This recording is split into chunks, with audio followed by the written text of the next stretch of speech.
सद्गुरू श्री ब्रह्मचैतन्य महाराज गोंदवलेकर यांचं प्रवचन 25 ऑक्टोबर. ईश्वर प्राप्तीचा मार्ग, खरी तळमळ आणि संपूर्ण शरणागती.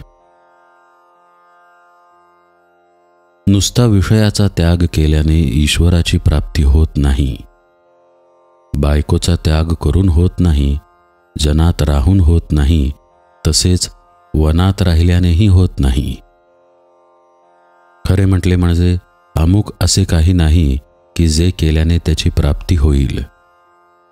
तसे असते तर साधू ओळखायला काहीच वेळ लागला नसता.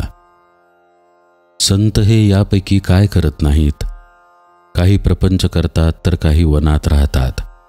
म्हणून काय की अमुकच केले म्हणजे ईश्वराची प्राप्ती होते असे नाही. मग असे काय आहे की जे केल्याने त्याची प्राप्ती होते? तर त्यासाठी एकच लागते, ते म्हणजे ईश्वराची प्राप्ती व्हावी ही मनापासून तळमळ लागली पाहिजे. ज्याला अशी तळमळ लागली त्याचे निम्मे काम झाले. ज्याप्रमाणे मोठी इमारत बांधण्यासाठी तिचा पाया अगोदर बळकट असावा लागतो, त्याप्रमाणे खरी तळमळ लागली म्हणजे पुढले कार्य व्हायला फार अडचण पडत नाही. आणि हे व्हायला भाग्य लागते. तळमळ लागल्यावर सर्व भोगांचा त्याग करावाच लागतो असे नाही. आपण रामाचे आहोत असे आपल्याला मनापासून वाटले पाहिजे आणि त्याला शरण जाऊन आपण त्याचे आहोत असे वागले पाहिजे. म्हणजे मनाने त्याचे झाले पाहिजे. असे करण्याने आपला प्रपंच बिघडेल असे वाटते का?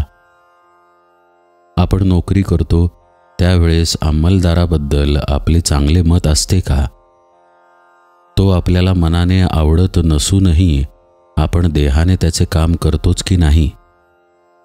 तसे आपण मनाने रामाचे आहोत असे ठरवून देहाने प्रपंच करावा, म्हणजे प्रपंच न बिघडता उलट चांगला होतो. कारण आपण ज्याला शरण गेलो त्याला त्याची लाज असते.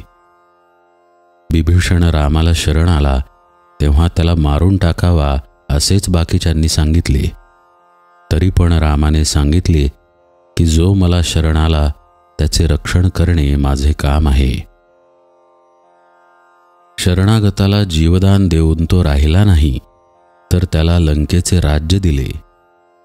म्हणून सांगतो की जो त्याचा होऊन राहतो त्याची लाज रामाला असते. माझ्याकडे इतके जण येतात पण एकाने तरी मला रामाची प्राप्ती करून द्या म्हणून विचारले का? मी आलो आहे तो काय तुमचे विषय पुरवण्यासाठी? समजा एक जण चोरी करायला निघाला आणि वाटेत त्याला मारुतीचे देऊळ लागले. तिथे जाऊन मारुतीला नवस केला की मला जर आज चोरीत यश आले तर मी तुझ्या देवळावर सोन्याचा कळस चढवीन. तर आता सांगा त्याला मारुतीने काय द्यावे? त्याने त्याच्या नवसाला पावावे असे तुम्हाला वाटते का? जर नाही तर तुम्ही विषय मागितले आणि मी ते दिले नाहीत तर मला दोष का देता? आपल्याला नवस करायचा असेल तर असा करावा की मला तू ज्या स्थितीत ठेवशील त्या स्थितीत आनंद म्हणजे समाधान राहावे आणि दुसरे काही मागण्याची इच्छाच होऊ नये. साधकाने शक्य तितके कर्तव्य करावे आणि मग भगवंत किंवा गुरु पाहून घेतील असे म्हणून आनंदात राहावे. जानकी जीवन स्मरण जय जय राम.